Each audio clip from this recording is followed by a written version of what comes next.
Je me suis fait une entorse de cheville à la cheville droite il y a quelques mois. Et depuis ça, j'ai vraiment des séquelles. Je suis hyper raide. J'ai notamment une grosse raideur en flexion dorsale. Allez, regarde l'amplitude que j'ai en flexion dorsale sur la cheville gauche. Et ensuite sur la cheville droite. Donc là, si je pousse plus, j'ai mon talon qui se décolle, donc c'est mort. Je suis extrêmement raide au niveau de cette cheville. Donc dans cette vidéo, je te montre 3 exercices pour réussir à enlever cette raideur au niveau de la cheville.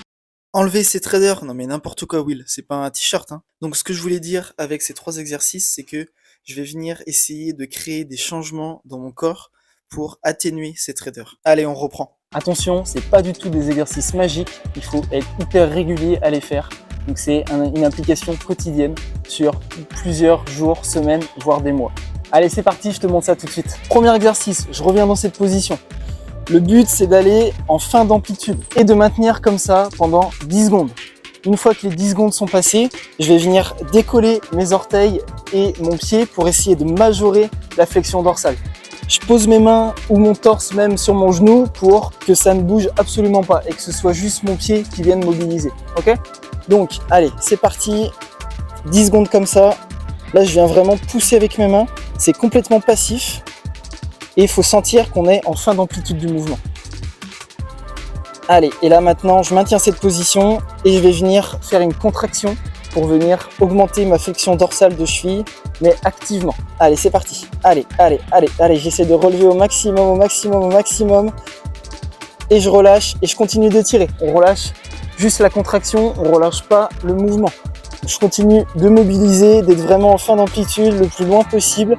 Et je recommence pendant 6 secondes, je relève mes orteils, allez, le plus fort possible, et on relâche, et on retourne étirer. Allez, une dernière fois, et c'est parti, on relève, allez,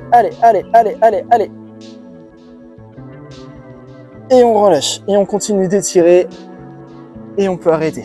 Ok, donc ça, je vous conseille de faire 3 à 5 répétitions, selon comment vous le supportez, parce que c'est vraiment quelque chose qui est assez dur à faire, parce qu'on, je vous répète, on est en fin d'amplitude et on cherche une contraction maximale. Allez, on passe au deuxième exercice.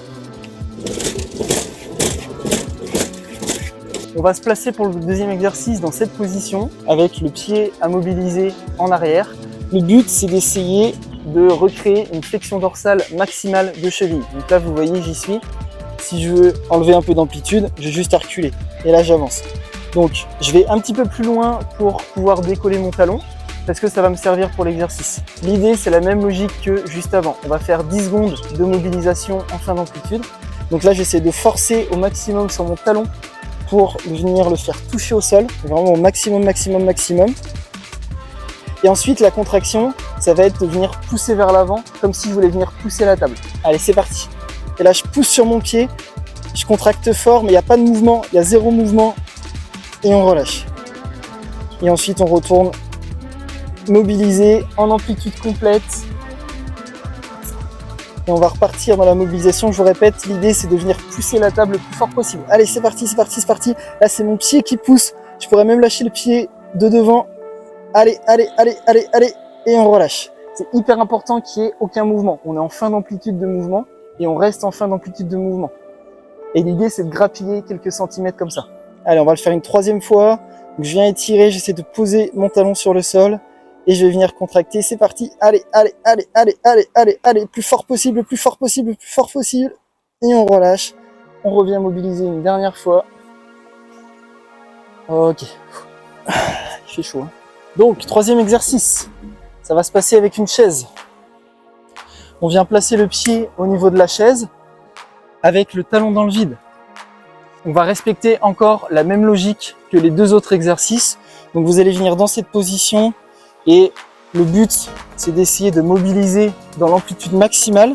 Donc d'avancer le genou et de baisser le talon au maximum. Ces 2 actions-là combinées. Donc là, je mobilise dans cette position. Et ensuite, la contraction que je vais avoir pendant 6 secondes, ça va être d'essayer d'enfoncer mon talon encore plus dans le sol. Allez, j'étire, je mobilise. Donc c'est passif, je vous rappelle. Et là, on va passer sur de l'actif pendant 6 secondes et c'est parti. Et là, j'essaye de pousser mon talon le plus possible dans le sol, le plus possible. Allez. Et on relâche. on relâche pas la mobilité et je viens étirer encore plus, mobiliser encore plus en fin d'amplitude. Allez, on va le faire 3 fois celui-là aussi. 10 secondes comme ça. Et là, je vais venir pousser. C'est parti. Allez, allez, allez, allez, allez. Il n'y a pas de mouvement, c'est normal. C'est une contraction statique en fin d'amplitude. Et on relâche, on vient mobiliser. Le talon reste bien vers le sol. On essaie d'avancer en plus le genou vers l'avant. Et on va le faire une 3e fois. Allez, c'est parti. Allez, allez, allez, allez, allez. J'enfonce mon talon vers le sol le plus possible. Et on relâche. On vient mobiliser une dernière fois. Ok. Bon. Maintenant, ce qu'on a tous envie de savoir, c'est est-ce que ça a servi à quelque chose? Est-ce que j'ai gagné en amplitude? Donc, on va pouvoir comparer avec le avant-après, voir ce que ça donne sur le pied droit. Donc là, je suis au maximum. Si je pousse encore, j'ai mon talon qui commence à se décoller. Bon, il y a de très fortes chances que j'ai gagné en amplitude. Par contre, il faut vraiment le répéter et le répéter tous les jours. Et ça pendant plusieurs semaines, je pense, pour vraiment avoir des effets. Là, on est en train de faire du renforcement musculaire en fin d'amplitude. Donc pour que ce soit pérenne, il faut le répéter plusieurs fois, comme quand vous faites du renforcement musculaire, de la muscu, etc. Vous ne faites pas qu'une seule séance, vous en faites plusieurs pour avoir des résultats. Là, c'est exactement la même logique. Le gros point positif de ces exercices-là, c'est qu'on va pouvoir avoir une action qui est durable dans le temps et d'avoir de réels gains. Si vous venez vous étirer par exemple, le gain va juste être de quelques heures et le lendemain, ça sera revenu au même point. Même si vous répétez tous les jours, vous allez seulement vous adapter à la sensation douloureuse de l'étirement, mais vous n'allez pas avoir de réels gains dans les muscles, dans les articulations. Si tu as envie d'avoir plus de détails sur ces exercices-là, c'est dans les commentaires que ça se passe. Pose-moi des questions, j'y répondrai avec grand plaisir et je te dis à la prochaine.